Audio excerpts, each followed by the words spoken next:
I looked up Hoyt Axton and was stunned to find out that he played the father in Gremlins. So that's when that link came together for me. You had to start your computer and jump on CompuServe.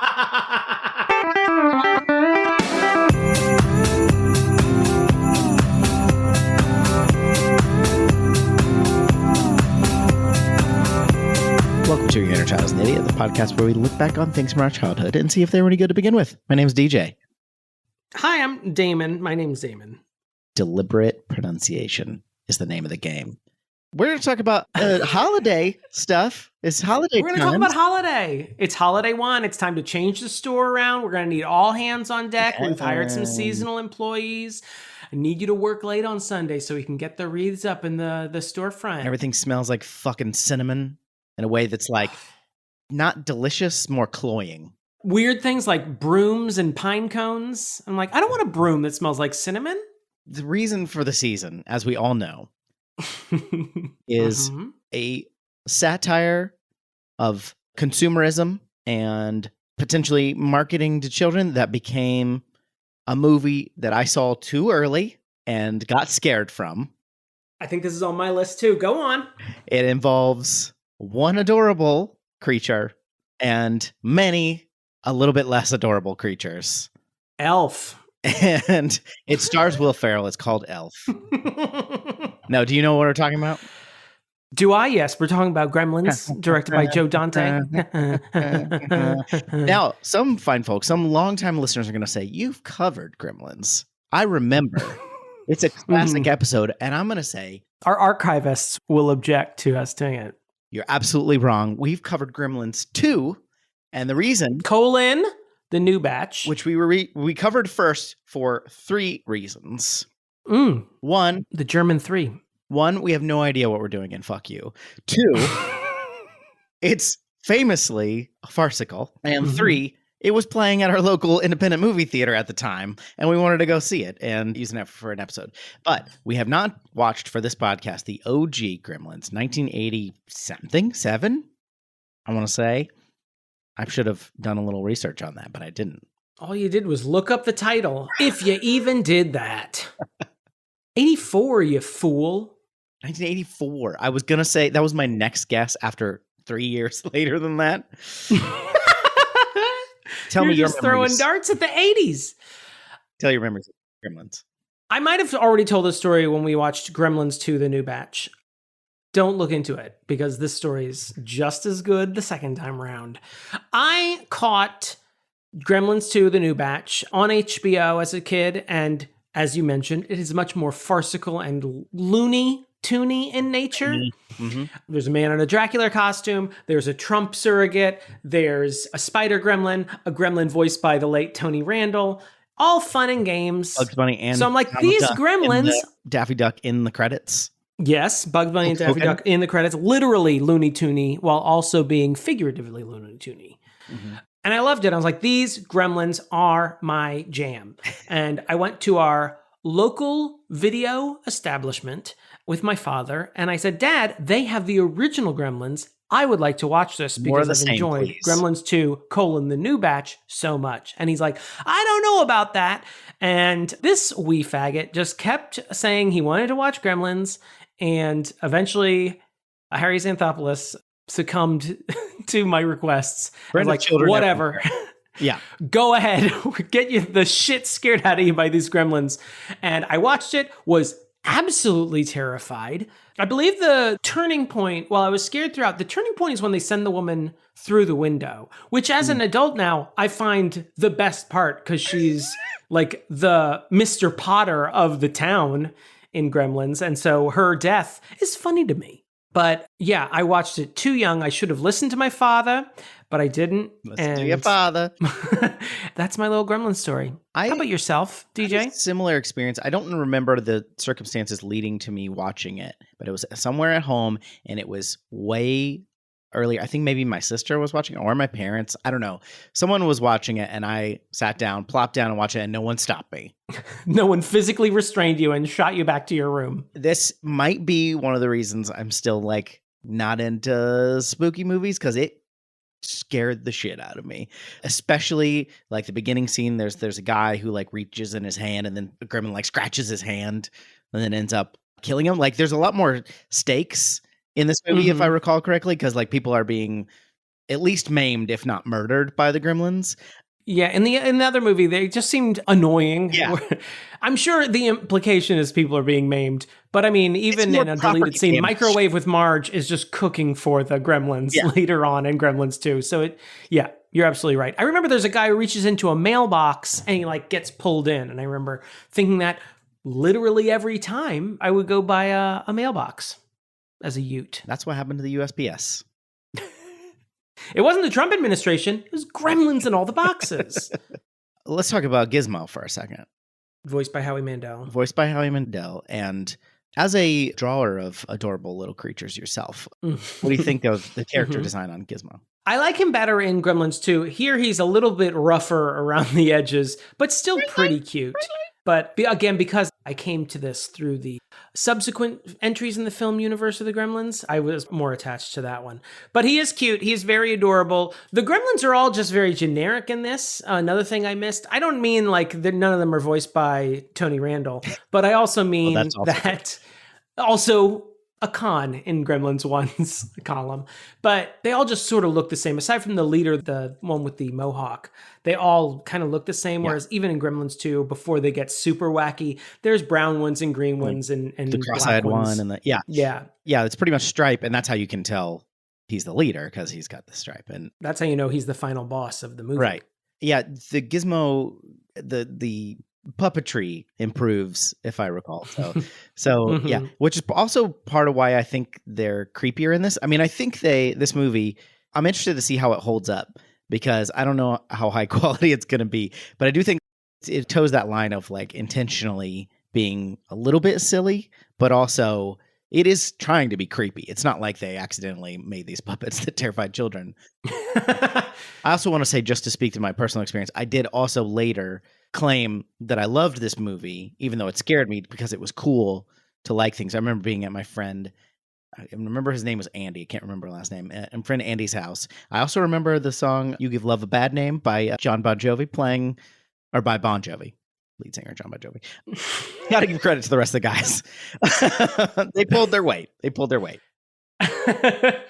Yeah, so it was that time where playing in his basement. That's what the song was playing in his basement. Yeah, when that song lied to your friends. Yeah, when you built a fake personality for your friends. We're gonna all watch Gremlins, and I'm like, of course we are, and yes, I would love to because I've seen. Oh, but is anyone else getting real sleepy? You know. Not only have I seen and enjoyed that movie, I was not at all scared of it.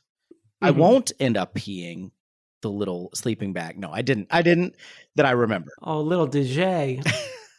What was I going to say? Oh, I imagine that the conversation was like, what's everyone's favorite Christmas movie? And some people were saying White Christmas. Some people were saying It's a Wonderful Life. And you were like, oh, no. You know what my favorite Christmas movie is? And they're like, wow, he must have a really interesting personality because he seems to be very confident about what he's about to say. And then you say, Gremlins, put your cigarette out on your friend, ruin his Bon Jovi tape, I imagine at the time. And then you just get in your sleeping bag and then pee yourself. They're like, I bet in the future he's going to say Die Hard, but that movie's not out yet. So he's got to say something else that makes him feel. So he's got to say some other left of center Christmas movie to make us all think he's a fucking badass. So we're going to watch Gremlins, the OG Gremlins. Watch along with us. We'll be back after this.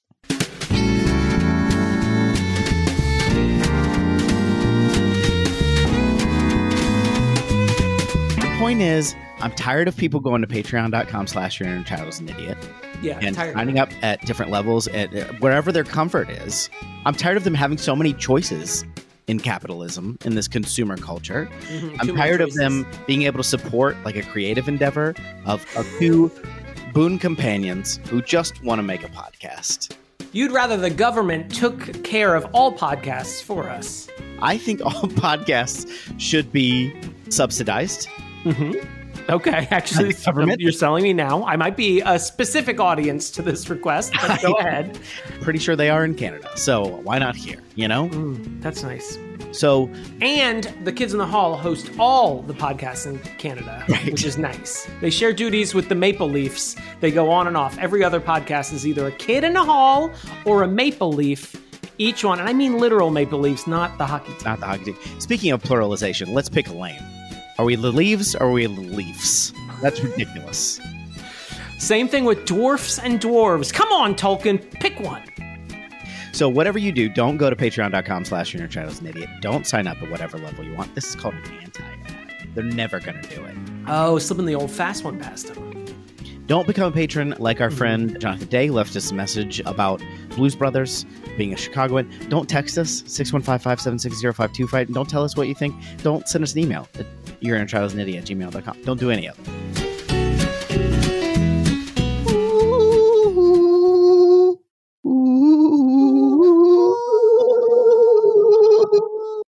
We are back, and we have learned the Mogwai song perfect. Yes, it is a beautiful, beautiful song that I would definitely want to hear in the dead of night in my house or in my Chinatown-based antiquities shop.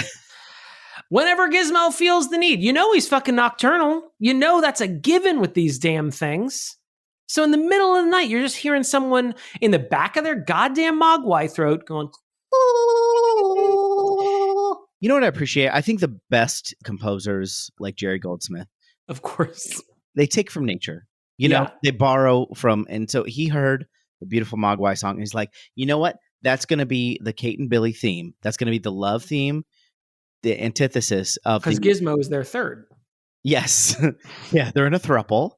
They're in a polycule with a tiny little being. You may say, you may have some judgment towards that, but I want to remind you that Gizmo is probably like 132 years old. So yeah, that's the vibe I got. Is that the vibe you got? I don't think that's based on anything, but in my head, I'm like, he must be like 100 years old. He's the only Mogwai. He's the reason that Mogwais exist. Yeah, there's no evidence either way in the film, other than I think the beginning scene does take place in 1951. So, oh my God, the minute that opening scene started, me and Tyler just started laughing. But I think before we get into that, Deej, before you shirk your duties, I believe the only noun you can, in fact, shirk. I need you to recap this film for us. Yeah, go on. You did the little hand like you're filming something, like you're fucking John Ford over here trying to figure out where you're putting stuff. Yeah, go ahead, Roger Deakins. Let's hear it. I'm full Joe Dante. What's the guy's name? I've already ruined it. What's Billy's last name? What is his dad? Peltzer. Okay, Peltzer. Rand Peltzer. Yeah. Hoyt. Played by Hoyt Axton, singer-songwriter Hoyt Axton. We'll get into that. And I, hold on, I'm recapping. I'm sorry. Peltzer. Peltzer. Peltzer. Mr. Peltzer he's on a business trip. He stops by an antiquities shop in Chinatown. It's a mysterious shop full of knickknacks, but then he finds a Mogwai in the corner, makes a deal with the grandson of the proprietor, takes the Mogwai home with him. There's 3 rules. Oh my God, these rules. You want to take them. You cannot get them wet. They don't like bright light. It'll kill them. Sunlight will kill them. Sunlight will kill them. They don't like bright light. Important for Act 3, yeah. And they cannot eat after midnight. Pretty easy. Are they, though? That's super easy. Shouldn't be a problem. He takes it home to his son. How do they drink? Okay, go ahead. Sorry. Billy loves it.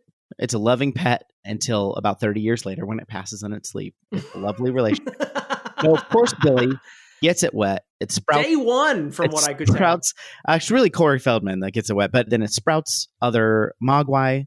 He accidentally feeds them after midnight because they cut the power to his alarm clock, so he didn't realize it was after midnight. Feeds them, they become gremlins. So all the other Mogwai, except for Gizmo, the original, become gremlins. They begin terrorizing the town. They're led by the leader, Gremlin Stripe. They terrorize the town for, I want to say, the better part of a day. And yeah, it's a good evening of terror. Yeah, they commit some mild murders and a lot of hijinks. The idea, Judge. It was a mild murder. He was scratched to death. Yeah. I'd rather be shot. I don't want to be scratched to death. Yeah, they don't fuck around. I mean, they do fuck around a lot. Oh, they fuck around, and one might even argue they found out. They did. They murder. They do a lot of property damage. But ultimately, and that's the real crime here. Go ahead. Ultimately, Billy, his paramour, Kate, and the Mogwai Gizmo save the day, kill Stripe when they expose him to sunlight when he's bubbling up with a new batch, not to be confused with the new batch of Gremlins. And Stripe is defeated. Therefore, all danger is gone mainly because the proprietor of the Chinatown Antiquity Shop takes Gizmo away from this family. And while that is very sad because Gizmo is cute, it's the right move. Mm-hmm. I do, not to get too far ahead, but just because you said that, I was reminded one day in my life, I would like to have $200 in my sweaty palm and just throw it onto a couch and then take my belongings back when Hoyt Axton, surreptitiously purchased them from my wayward grandson. Yeah, that's the gist of it. Yeah, you were more thorough than I typically am, but yet more somehow concise than I typically am. I don't know how I am both unthorough and meandering. It just doesn't. It goes with our personalities. You know how people say you're both better and worse than me? And I think that's true of your recaps as well. I've never heard anyone say, someone said you're both better and worse than me? Someone just said Damon is both better and worse than you, DJ. And I was like, wow. And then I thought about it and I was like, you're right. I don't know. Oh, sage mage who has wandered into my purview and just started spouting things. You know what? Fine. Yeah, you're both better and worse. Yeah, sure. The voiceover that this story begins, like what? We're Hoyt. All of a sudden watching. Okay, let's talk about Hoyt for a second. Hoyt Axton, which sounds like, are you in the worst witness protection program I've ever heard of? Well, I only knew him from this movie, and I only today learned that he was a prolific and successful songwriter. He wrote Joy to the World, as made famous by Three Dog Night. Oh, I was like, Joy to the World from like the 1600s, Joy to the World? No, Joy to Jeremiah the World. Yeah. He also wrote The Pusher, made famous by Steppenwolf. Goddamn the Pusher. How does that go? I know the Pusher? Goddamn the Pusher Man. I can't think of. I think there's it's like talk singing, if I remember correctly. Oh, like David Tomlinson and Mary Poppins. Okay, go ahead. Like a folky guy, so that kind of makes sense. He had other. I didn't recognize any of the other hits, but those were the. I know one more hit that you may recognize from the movie Mitchell, covered well by Mystery Science Theater 3000. The titular song Mitchell is written by Hoyt Axton. Wow. And I remember seeing that name on the credits because they stuck around for the credits because the song was so ridiculous that I saw that name. I was like, that's a weird name. And early in my internet days, I looked up Hoyt Axton and was stunned to find out that he played the father in Gremlins. So that's when that link came together for me. You had to start your computer and jump on CompuServe. It was the size of a room, and it was only owned by the King of Persia, and I had to go in there and type in Hoyt Axton. There was a room of 15 women who connected me to the internet. One was Lily Tomlin. Very funny. Mm-hmm. Yeah, it begins with like the whole situation is it's like a PI movie. Like it's very weird. He only narrates the very first scene and then the very end scene. Yes. Always confuses me. It's jarring. Yeah, because it's like, I think narration can be used effectively. I think it has been used poorly in many movies. It's kind of a crutch, but it's also like kind of evokes a certain type of movie potentially. Mm-hmm. And this movie is, I think, very much trying to evoke those type of movies. Well, but the kind of movie that seemed like it was trying to evoke at the beginning, it's not the kind of movie, because it is like, this is mixing comedy and horror and a lot of different tropes, but like no black and white PI movies that I understand. And that's what I did at the beginning. Let's describe the scene. So we don't see Hoyt Axton at first. Yeah. We see a misty, very Orientalist Chinatown view. To the point where there is a sailor in like full sailor uniform taking a woman of the night into an alley. And I'm like, what movie is this? It's very kind of weird. It's a little bit like Gotham City. Yes. There's like a car that's crashed into a pole and people are just standing around pointing at it. Chinatown's scary. It's very weird. And it felt like it was deliberate because it was so ridiculous, but I was still for a minute thinking, There's not another movie named Gremlins that I accidentally put on, right? I was plating dinner when Tyler put it on, so I wasn't able to confirm that he got the correct Gremlins. It's the origin story. It's the Zero batch. Do you know that there is an origin story Gremlins animated movie with Bowen Yang doing some voices? It's a series on HBO Max, and we will be watching that. You tricked me into it. You led me into this. I learned about it today, and I said, you know what? We've covered the other 2 pieces of Gremlins media. Might as well just do the whole roundup. Yeah, that's interesting. The fact that I haven't heard about it at all. That's a good sign. For some reason, a lot of nostalgia pieces are pushed at me through advertising. Hide more hair of this. So I don't know if that's good or bad. It could be either. Can we keep talking about the retro appeal of this movie? Because it feels very deliberate. Yeah. Chuck Jones, famous animator who worked for Warner Brothers. He invented Wile E. Coyote and Roadrunner cartoons. He was the one who had the list of the rules of the Roadrunner cartoons. He makes appearance as a barfly named Chuck. Or actually, Mr. Jones, I believe, in the scene. Billy is a prolific, he's like a up and coming cartoonist or comic book artist, as we see him drawing and painting throughout the movie. But also, the Futtermans are both in the original Little Shop of Horrors. Dick Miller, who plays Mr. Futterman, it was in Roger Corman's troupe of character actor players, and his wife was in a few more movies, but was also in that realm of a character actress in the 50s and 60s. There's also a lot of I forgot to look up the movie that Gizmo got into, but there's this Clark Gable racing movie that he and Billy watch at one point that then inspires him, much like he's inspired by Rambo in the second movie. Yeah. He's inspired by this to drive the little Barbie car in the final scene. It felt very much I think Roger Corman is probably the best gateway, this sort of mix of campy horror and comedy that everyone can enjoy, I guess. It feels like where Joe Dante is, and I think Joe Dante is actually a Roger Corman acolyte. I think he learned under Roger Corman, if I'm remembering correctly. That would make sense. I do feel like this movie is, I don't think it's got this incredibly deep point of view, but it is kind of parodying a lot of things in a pretty fun way. It's leaning into horror in a way that the second movie shies away from, but it's still very campy, very silly. I think because it is a little scarier than the first one, and it scared the shit, as we discussed, scared the shit out of me. I kind of forget that it does, in a way I'd like to talk about, but it does get very silly near the end of it. But he's in that shop, and it is it's leaning into and also parodying the mysterious other, like you said, Orientalist, the sort of secrets of the East. And it's very, I would call it problematic. And I think that it is in some way, but it's also making fun of something, but also participating in it. You know what I mean? Yeah. I mean, I always forget about the origins of the Mogwai and that first scene, because it is so just sandwiched around the movie and doesn't really affect the rest of it. But I'm always, I don't know, I'm not super uncomfortable with it, but I'm also a white guy. Right. But there is a little bit of wow, there's the mystique of Asian cultures and, this sort of the magic of Eastern spirituality. There's this sort of vagary. I don't think it's coming from a bad necessarily place, but it is a little icky, I feel like. Yeah.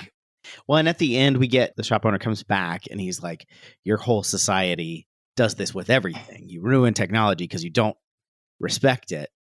And you ruin. And that also plays into that Eastern mysticism of one to hear, one need only but to listen. Yeah. I'm all right, that's I got it. I got it. It's not just a Far East thing. It's people do that all the time with a Native Americans or they have some sort of mystical powers or extra respect. And it's that's also othering and gross in a different way, because it's right. You're acting like you're vaunting that you're putting them up on a pedestal, but you're also sort of not respecting the fact that they are still just human beings, there are differences to respect in culture. And also, I don't want to give this movie a full pass for it, but it's also it is attempting to make humor of it at the same time. And the whole thing with the rules, obviously Gremlins gets made fun of by Gremlins 2 and by other movies of wait, if you think about it for 5 seconds, that doesn't make any sense. When midnight where and how will they survive without water? Do they not drink any water? Where do they get any? And also, like these chicken legs do technically have water in them. What if it's really humid that day? What if I live in Seattle? What happens like no Mogwai has ever gotten wet before? But it feels like they're taking from like fairy tales, right? Like there's these sure. rules. And of course, like Gremlins themselves come from, and that's why it was like kind of interesting, Mr. Futterman being like portrayed as, he's a World War II vet. And he was talking about how their planes got taken down by gremlins on the wing and stuff, which is kind of where that whole story comes from. So it is like playing into that. And I think the rules they're great, right? Like you still remember them, right? It's great. Yeah, they instantly like click into your brain. I mean, as ridiculous and unmanageable as they would be in real life and or even in this movie, yeah. They do work in that you remember them instantaneously. I do love that not 76 hours after having these gremlins, he's broken all 3 rules and the town will be torn asunder. And it's, being destroyed. People are murdered, but mostly bad people. Convenient in a Spielberg movie. I always find that only the bad people get injured. Phoebe Cates is fine as long as she just keeps serving them beer. And the teacher, all he did was take blood from this creature he hadn't seen. He didn't really do anything. Yeah, but he liked it too much. You saw his face. Mr. Hansen was into it. I forgot that I guess those are the only 2 murders we see, right? Like Mrs. Deagle gets that's the other one I meant. Shot out of She's window. The one that gets shot out. I didn't actually connect that was her until the police officer said that it was her. I think that's the only 2 murders we confirm. Yeah. Because even I think I was really sad, and I remember that the Futtermans are, of course, in the second one. Yeah. It is implied in their scene that they both die. Yeah. But later, at the end of the movie, when they're watching the news report, if you strain to hear, you can hear the news reporter say, local resident Murray Futterman had this to say. And so it's obvious that at least Murray in this first movie has survived. I knew that they survived because they were in the second movie. I just assumed that they just retconned it. Right. They didn't say like they're dead. It's heavily implied. I mean, that scene feels like a death scene. But yeah, the news report says something like that. What do you think about Mr. Futterman's proclivity towards hating on foreigners and foreign things? Make Kingston Falls great again, I always say. I feel like I wasn't bothered by this because I feel like the movie is making fun of him. His paranoia about foreign parts. It is just sort of like, okay, shut up, old man. So at one point, he's messing with the TV because the gremlins are on the roof with the antenna, and then it lands on like a French channel, and he just goes, foreigners. I mean, it's also something I remember, especially in the 80s and 90s, hearing my family say, talking about buying in America and these foreign companies. And I mean, it's one of those positions that I can see the point of view and it can quickly tilt into like xenophobia and just racism. Right. But I can also understand this idea of like you being a factory worker or a farmer and being like, hi, I can also grow grains for you if you'd like. I can also put together your cars.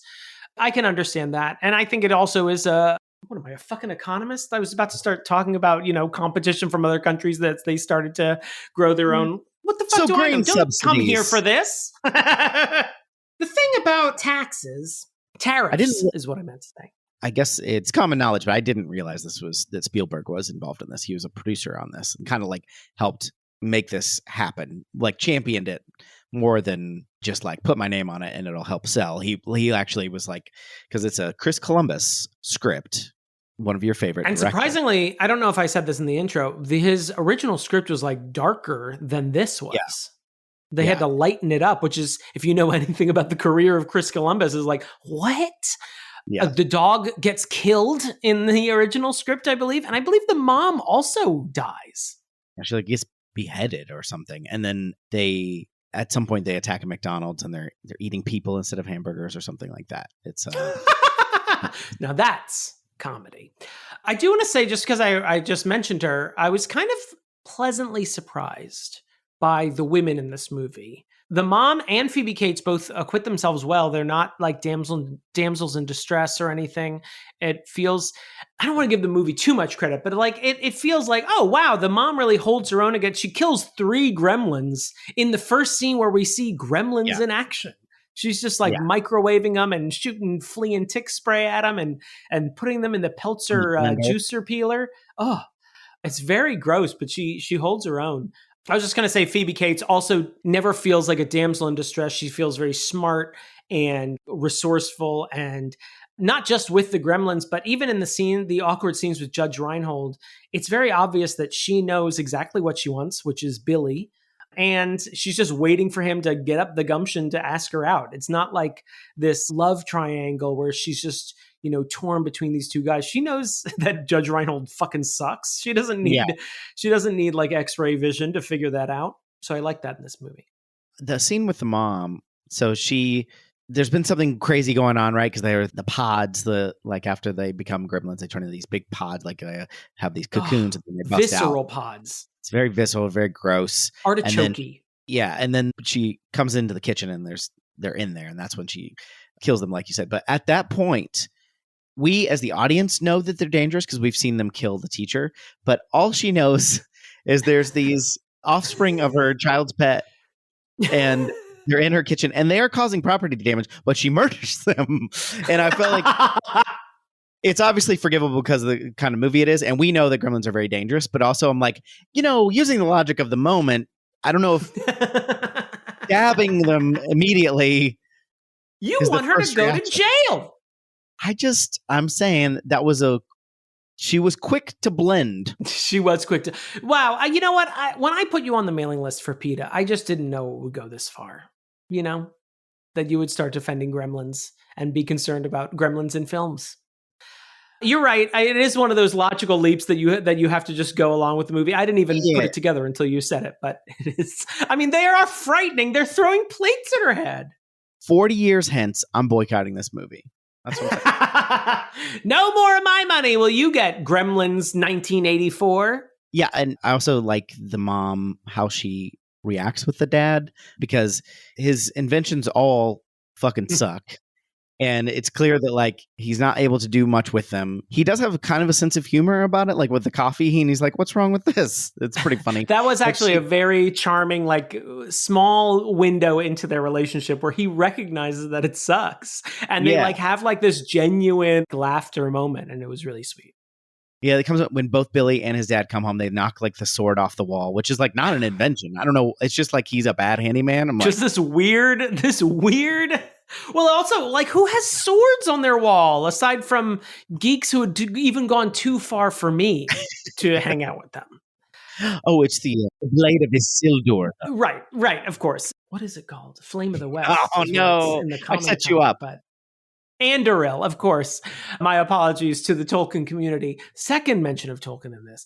I like that, every time they come in, the sword falls off the wall, and we see it with Billy. And then when Hoyt Axton comes home, we don't see the sword fall, but we see him re-putting mere minutes after putting it up. But yeah, apparently he's also bad at hanging nails, which is one of the few things I can do.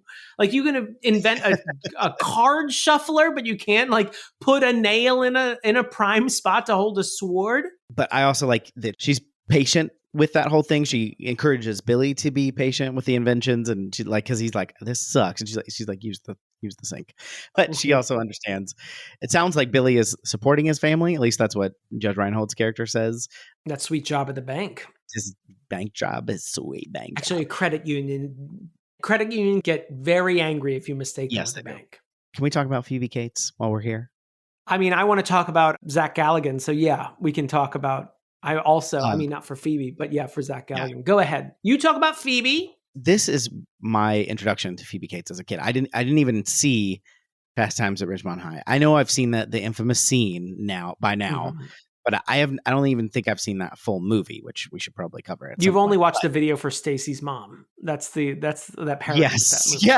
Yeah. I mean, I think I knew about it before that, but to me, she is kind of a wholesome 80s presence. Whereas she was kind of before this, people thought of her as because she was in, she's in raunchy movies or whatever, but which is pretty tame by today's standards still, but she's a dreamboat. I'm just saying. I like her character in this because she's, as you mentioned, she has some agency. She's brave with the gremlins, and she's serving them in the bar to keep from getting scratched and bitten and killed. And then also she tells the story, the awful story later of, oh my God. So they make fun of this in the second Gremlin. So I know we looked it up, I think. But so The story is, and this is an awful story, is that when she's a little kid, her dad tries to surprise her and her mom as Santa Claus gets stuck. He like dies getting stuck in the chimney. Gets stuck in the chimney. Yeah. Dressed as Santa. He died instantly. She tells this awful story. And, of course, the audience, you're just kind of like, oh my God. And then you look at Gizmo's face and he goes, mouth agape. I really enjoyed it. I do like this story in and of itself, but in terms of where it like lands in the movie, it is this sort of awkward beat. It felt like they had this in their back pocket, and then they realized the only scene left is where we burn the gremlins to the ground. So if we're going to do this, we got to do this now.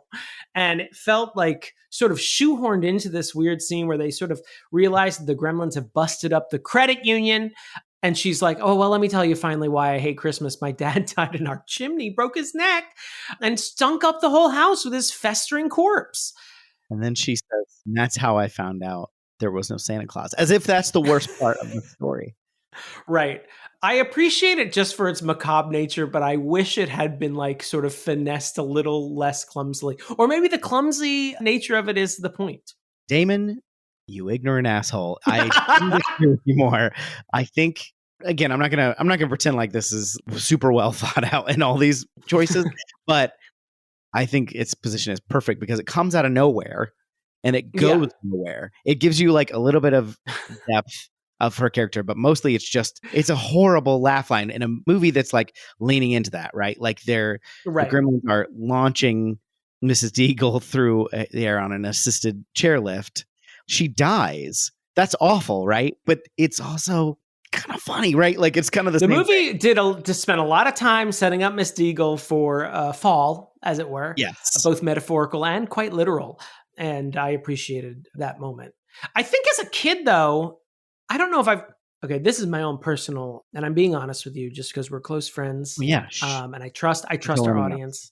I suffer from a condition known as wig blindness.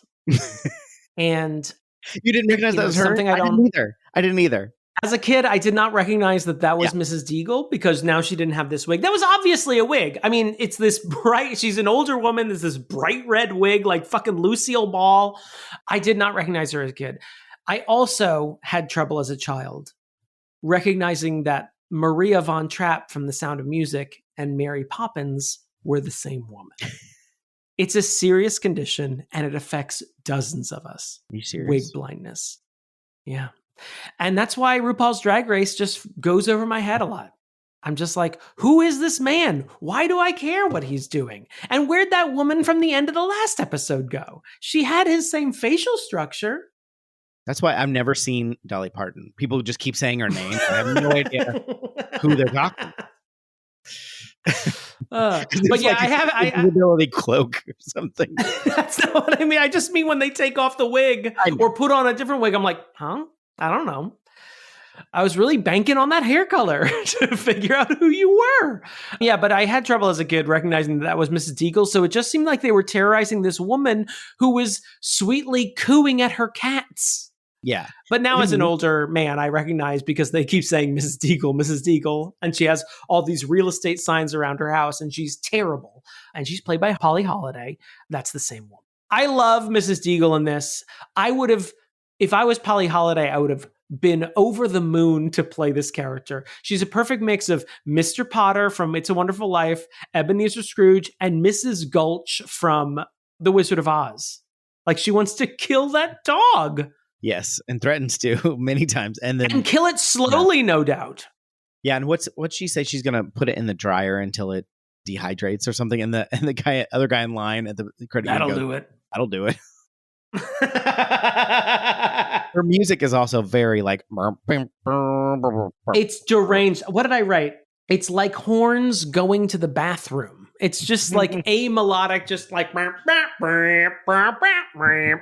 it's insane. And she's walking. She has a great introduction. She's walking with the severed head of what is she? It's a Bavarian snowman from her Christmas decorations that she's going to show to Billy Peltzer. Beautiful, beautiful Billy Peltzer at his desk at the credit union. Wait, we didn't even get to talk about Billy Peltzer and how beautiful he is. Well, this will transition us into Billy. Perfect. Leave your fucking dog at home, though, right? Right? Can we?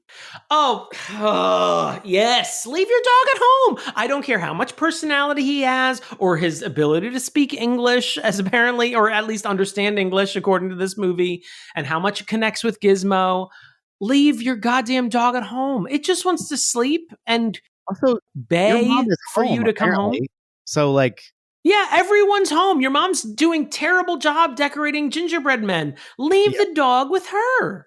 Not to mention, like later, Barney goes with Hoyt to the time machine convention or whatever the hell it is. Weird. Okay, so now don't take your dog to work. Dear everyone, everywhere, leave your dog at home. Don't get a bag for it. Don't have it on your lap. Just fucking have a kid. Not to sound like Phyllis, have a kid. That's obviously what you want. Also, like make it drink coffee and it'll stay 2 years old forever. It'll stay that size. You can keep it on your lap. Who cares? The kid? Fucking have a kid. Yeah, sure. Stun its growth and keep it on your lap. You want it? I mean, dogs, the worst thing about dogs is they're like 4-year-old children forever. They're like the worst type of child forever. They need to be around you all the time. Fuck off. Leave me alone. My cat is upstairs and does not care if I starve to death unless I can't feed her tomorrow. That's the perfect relationship. And then honestly, she'll eat you eventually. Yeah, you know? She'll be good for, what do you think? Like a week and a half? Yeah, probably. She's little. She is little, but she eats. If you leave food, she will eat. Yeah, so you got to be careful. So if my festering corpse is out, and I don't know what happened to Tyler, why is he not around? Why isn't he at least moving my corpse out of the way? What do you think killed you? Jeez, come on. Oh, that's a good point. No, I know it's like, challenging. You're like, yeah, my dog can't be alone. I'm like, well, unlike... Yes, it can. First of all, I probably can. Secondly, it's like, you agree to this usually. No one has a dog foisted on them by the government. You chose this. Yeah.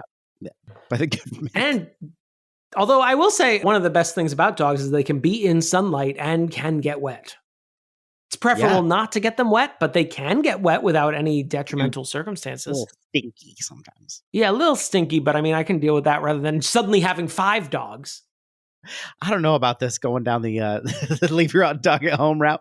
I have a feeling this is going to be the most controversial segment of our podcast. No, ever. I tried to keep it in my usual charming, cantankerous self, but I could tell my voice was getting louder once I was talking to a woman who wished that we could bring our dogs to work. And the bile was rising in my throat. I was so mad. And I consider myself a person who likes animals, but leave your fucking dog at home. Yeah. What's it going to do here at the office? Aside from distract everyone and bark and shit and piss everywhere. I'm a person that's allergic to dogs too. And so it's like, and I'm sure I'd be allergic to mogwais. It's just, there's something wrong with me. I recognize that as a flaw in my physiology. And so if I come to your house, you're a bad person. Yeah. If I come to your house, you have a cat, but that is like me coming into the cat's home. You bringing your cat or dog into work is like, this is where I work. You know what I mean? Like this is a problem because now I have to either medicate myself more, which doesn't always work, or I have to leave. The good news is I don't work in an office, so fuck, do whatever you want. Bring it into the office. That is great news. Bring your dog to Damon's house. Also, people don't recognize how shitty their dogs are. People are terrible judges at how much their dogs are pieces of shit. He's all right. He's great. He's friendly. He's the meanest dog you've ever met. And he's ugly as shit, too. But you know who's not ugly as shit? See this transition? Billy Peltzer. He's got a lady's eyelashes. He's got perfect skin. He's a slim-waisted birdie. He's got that perfect, 80s, wavy hair. He is a dream boat. The whole movie, even when blood is trickling down his forehead in the third act, cat sound. Even when he gets a shot in the arm with a small crossbow, you still like it, huh? What? Yeah. I can work around that. I don't need 2 arms. What size is that crossbow? Just as a side note here. And why is it being sold at Montgomery Ward? Maybe it's like a handheld. Maybe do they make handheld ones? Maybe that's what it is. I'm not familiar with the crossbow economy enough to answer that question at this time. Really? Okay. No, I know. I have the general demeanor and bad posture of someone who would have a lot of knowledge of crossbows, but I, in fact, do not. Although there's nothing else to say about Billy that's appropriate for the general audience. I just want to do things to his mouth. To his mouth. And we'd have things to talk about. We'd have cartoons. I mean, he'd be more into like comic books than comic strips, but I mean, I can smile and nod with the best of drawing techniques. There's a lot of that. Oh, yeah. Cross-hatching, chiaroscuro. Yeah. Pointillism, sure. Who does your inking? Speaking of... Why do I sound like that? Why do I sound like a secretary in a 1950s, like sexist 1950s movie? You know who else is pretty cute? Gizmo. Oh, yeah. I thought you were going to say Corey Feldman. I had dollars to tone. That's Corey Feldman. Too young. He's a cute kid. He is a cute kid. Yeah. How do you feel about the character design of Gizmo in this movie specifically? Because he does get him improved in number 2. So he gets a glow up in the second one. Yeah, he's a little rough looking in this one, especially because I watched the trailer to Gremlins 2 just to see what trailers look like for Gremlins 2. One of my favorite pastimes is watching trailers to movies I love. I was like, well, how did they market this thing? How did they market Hudson Hawk to the masses? Why did it fail? Oh, I see. Gizmo is like overwhelmingly cute. They like in the second one, they give him like eyelashes. Like he's gorgeous in the second movie. This one, he looks all right. The vibe I get, I didn't check to see if this was the case, but I think this clicks with everything I saw, is that there are 2 puppets. There is one that Billy can hold that is true to way life. More than that. But yes, there's many puppets. Yeah. Right. It felt like also they had to have the Muppet rule where every time he's holding something, there has to be a new puppet. But there's also like a large puppet. Yeah. For and anytime you saw like the zoomed in shot, you would see the large puppet for like more emotive things. He looks like an old man. He does. Yeah, there's a lot of wrinkles. In every shot, he looks like an old man. And it seems like they also have multiple puppets for, like, at least the small puppets, they have an expression. Here's the sad Gizmo. Here's the scared Gizmo. Here's the happy Gizmo. Here's the stoned Gizmo reading comic books with Billy in bed. Playing trumpet with the dog. I couldn't even tell that was good. This is another, we already sort of alluded to this, but all the Mogwai look the same in this movie. Wow.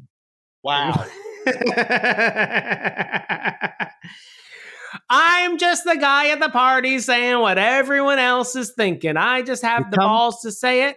Please read my column on Breitbart. Face to face with this stuff in real life, and you just don't think it's ever going to happen. And you just came out and said it. Wow. GJ, I want to commend you as a white man for standing up to me, another white man, who was being racist towards a fictitious race of creatures.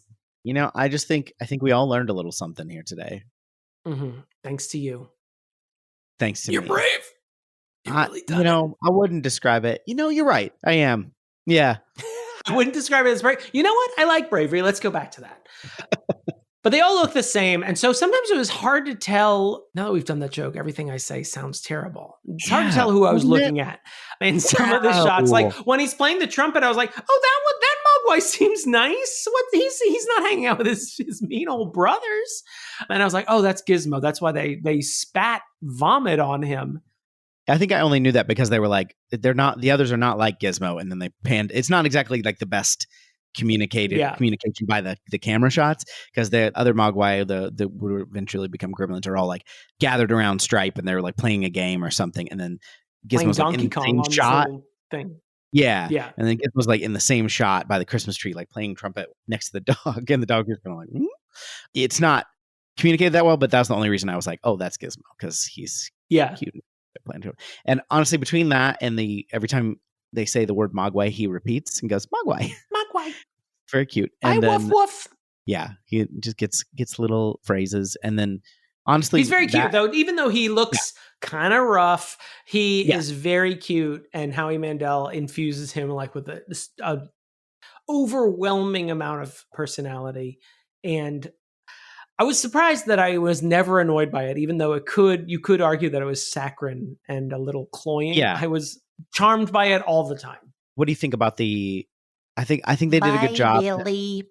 We talk about it says bye at the end. In the second movie, they deliberately made the Gremlins more distinct, and the Mogwai, when they're the initial Mogwai before they turn into gremlins. They make them more like distinct. And this one, they do have, they're more distinct than I remember, but they're still not like you couldn't be like, oh, that's the goofy one. That's the blah, blah, blah. And then that's the bad boy. That's the mama's boy. That's the one that sings real high. That's the one that's a good dancer. That's the cute one. Yeah. It's like BTS, honestly. And that's Joey Fatone. Yeah.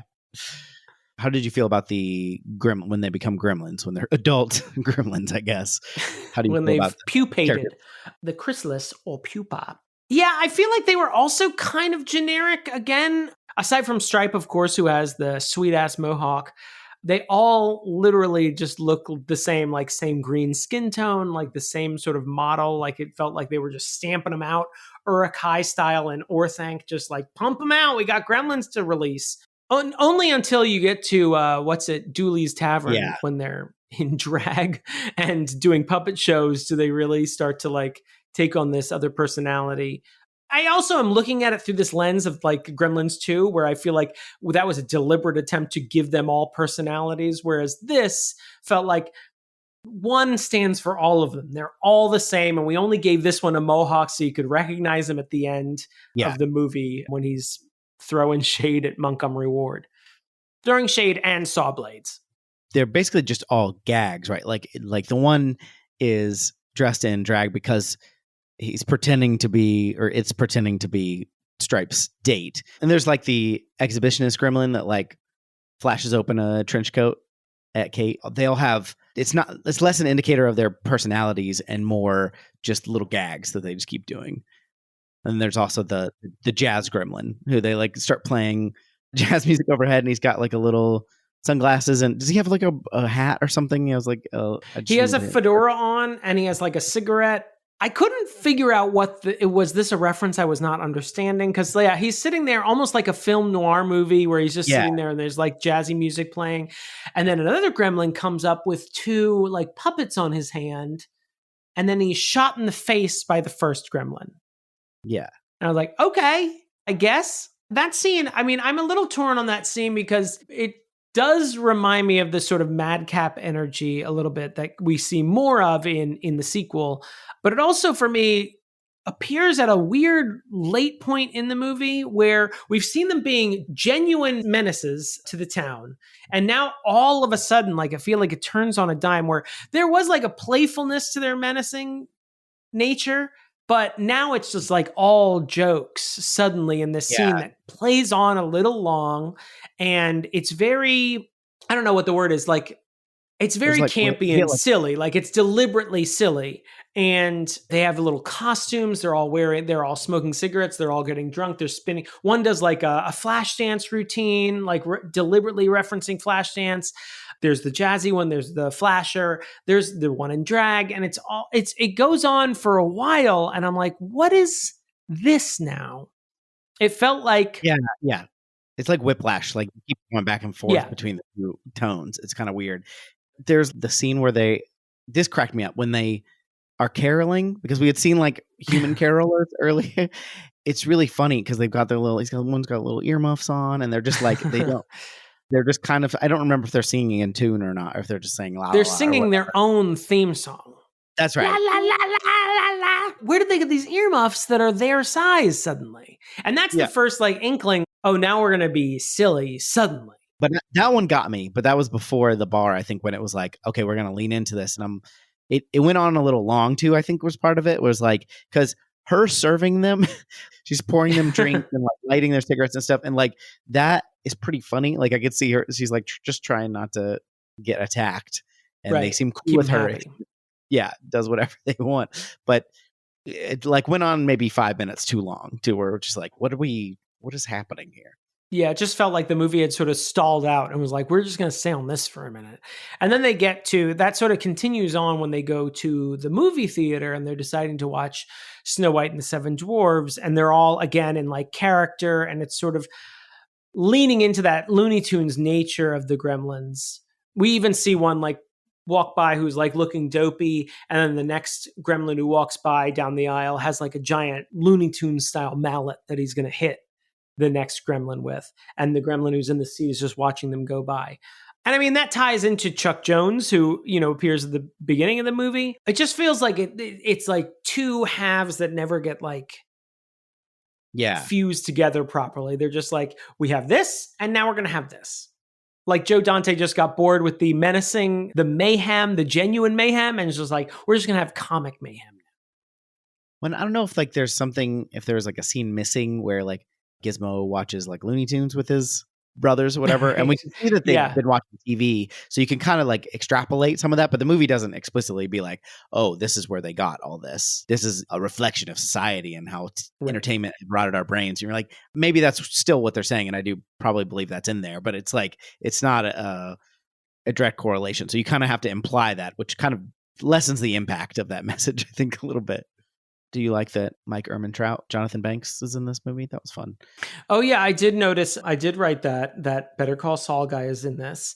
I did also like, because I always appreciate a good, well-placed asshole. And as they're leaving to go check on call, the sheriff says, I'll drive. And Jonathan Banks says, you always get to drive. And the old guy says, well, I'm the sheriff, asshole. I like it when people call each other assholes. It's a lost art.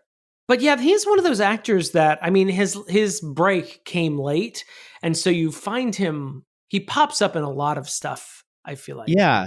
Well, I recognize him, even when Breaking Bad started, I'm like, I feel like I know that guy. I remember looking him up at that time and then being like, oh, he looks way different than he did. But I recognize him then too, just because like with hair, he has a completely different look to him. Yeah. It's apparently an airplane. You know that? I don't think I did know that. There you have it. I want to. He's also in the movie version of Flipper, so good. Take that to the bank. I want to compliment the movie on the scene where Stripe goes to the Y into the pool, and basically he's in so much water that basically he's getting to multiply hundreds and hundreds of gremlins, and the pool turns like this glowing green, and there's like steam, and there's like the sound that Stripe is making is like. Like it's not he's not like in pain, he's kind of like into it, but like and then you start to hear other gremlin voices as I guess they have to get to skip the pod part if they're, I don't know why. I think you just become a gremlin. This is like Aliens in that it's hard to actually piece together the life cycle of a gremlin. Yeah. So it goes from face hugger and then it plants this other thing in you and that becomes the alien. But what lays the face hugger? And Aliens was like, oh, I just remembered there's a queen alien and she's laying all these eggs. Thank you for asking. I just realized I didn't answer that. In this one, yeah. So if you're a Mogwai and you get preggers, you give birth to other Mogwais, but if you're a gremlin, they just go straight to gremlin phase. Yeah. And in fact, there's a weird, I mean, I thought it was in this one, but I think it's in Gremlins too, where they do a zoom in on the back of a gremlin that's like getting wet. And you can see these little baby gremlins in the little bubbles that grow out of their back. And it's like, gross. Very gross. It's very gross. And when Stripe dies, it's very gross. He's very like melting. I'm still trying to figure out how that would, I mean, I'm sure there must be some way to build a skeleton that will dissolve when you want it to. And the practical effects in this are pretty, I mean, the gremlins still look a little bit rough, but practical effects are pretty great. In fact, that scene, the pool scene, I was thinking about like if someone tried to remake Gremlins today, they would have a shot in the pool showing me all the gremlins spawning and respawning. But just, I think a more effective shot is like slowly zooming out and just seeing this entire swimming pool boiling and steam coming off of it. And then like, creating all these crazy colors everywhere. It's pretty effective. And then we see Billy like run out of the YMCA and you see the shadows of like all these gremlins sort of hopping around the YMCA. Effective. Just as effective. Probably cost $5. When we're in the movie theater. So like all the gremlins except for Stripe are watching Snow White and the Seven Dwarfs, and Kate and Billy are able to like go behind the screen. But then at one point the screen goes blank so that they see the shadows that Billy and Kate are, and then you just see the other side. So it's just the screen and you just see like these gremlins coming towards the screen, and it's obviously like a cartoon basically. Yeah. But it's really cool. And then they start clawing through the screen. I'm like, oh, that's a really good effect. Yeah. It's very effective. Yeah. Actually, I didn't look up the IMDb. It does seem weird now that I'm thinking about it, because I have a note here. Very good, Gerald, when the bank president says that to Judge Reinhold. because it's so over the top, like, very good, Gerald.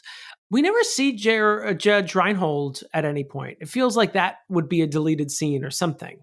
Yeah, there was a couple mentions of that in the trivia, and I don't know how true it is. Again, I don't stand by anything that's on there. Your Honor. Your Honor. But apparently they were supposed to have like slightly bigger roles. I don't know, like if they were going to have like a death scene or an escape scene or a fight or anything, but like they were supposed to play a bigger Just role. At least get him humiliated nice and good. Yeah. I think I was fine with how it ended up. It is a little weird just because we know who it's the first time I've ever thought of it, but it just seems weird that he's established at the beginning. In fact, we see the guy who's like, that'll do it. He's the one who gets his arm caught in the mailbox. Ah, yeah, that's right. We sort of see even rockin' Ricky Rialto, the local DJ who has Indiana Jones themed advertisements all over town. Little log rolling from Steven Spielberg, but I'll allow it. It's not like he did a 1941 themed advertisement or an always themed advertisement, just Indiana Jones. We hear him like on the radio. Like, I feel like they do a good job of like sort of revisiting even these unnamed characters, but we don't follow up with Judge Reinhold. So it just felt like, this movie's feeling a little long in the tooth. Cut the Judge Reinhold part. That's my Joe Dante impression. It's pretty good. Sounds exactly. Yeah. He's like, one day I'm going to make a movie called Small Soldiers. It's about these little toys that come to life. Wow. That's his big dream. Small Soldiers. That's going to be bad. Good. Damon will see it in the theater because there was nothing else to do when you're 16 years old.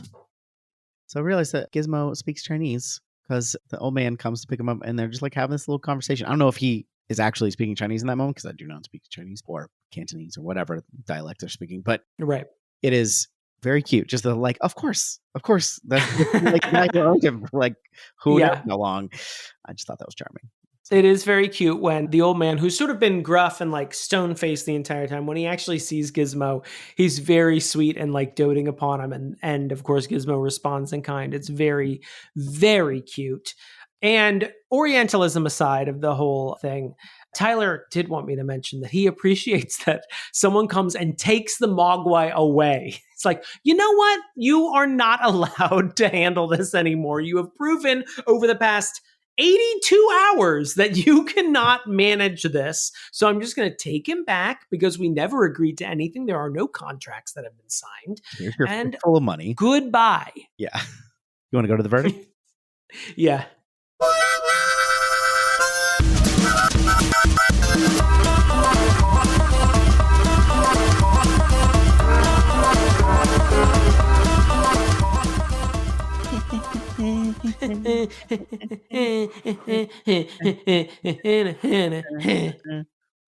Damon, what is your verdict? Oh, your inner child is not an idiot. I hope you got my head scratching in there.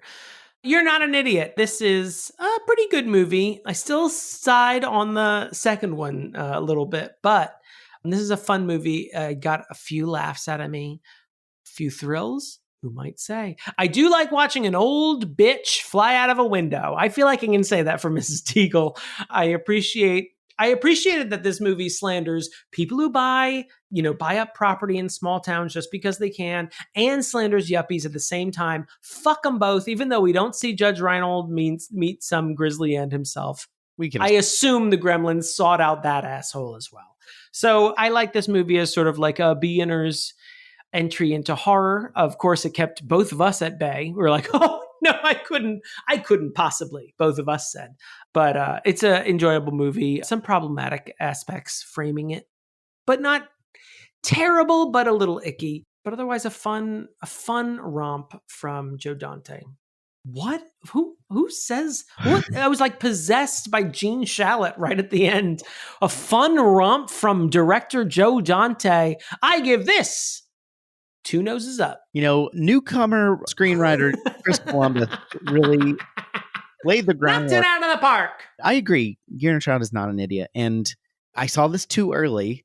If I had maybe seen it a little bit later, maybe it wouldn't have creeped me out because it is definitely playing into the things that people enjoy about campy horror, where it's like, yes, there's death and violence, but it's also kind of like making light of it in a way that can make it sort of enjoyable in a way where you're just like, yeah, she's dead, but we're all having a good time. I was just going to mention there's this weird moment with Mrs. Deagle where she sees the gremlins outside her door and she says, this always sticks with me. What are they? They're here for me. I'm not ready. Like she knows there's a hell and she knows she's going to go to it. And one day demons will come to fetch. It's just this weird, like metaphysical moment where she recognizes that she knows she's a bad person and that she will go to hell, but she's going to make as much money while she's alive on this earth. Also, during that news report at the end, we find out that she's the widow of a guy who like swindled people out of their stock money. Yeah. Sorry, go ahead. There's bad stuff all around. Yeah. People in this country just don't want to work like Mrs. Deagle. That's what it is. People don't want to. Kim Kardashian was right.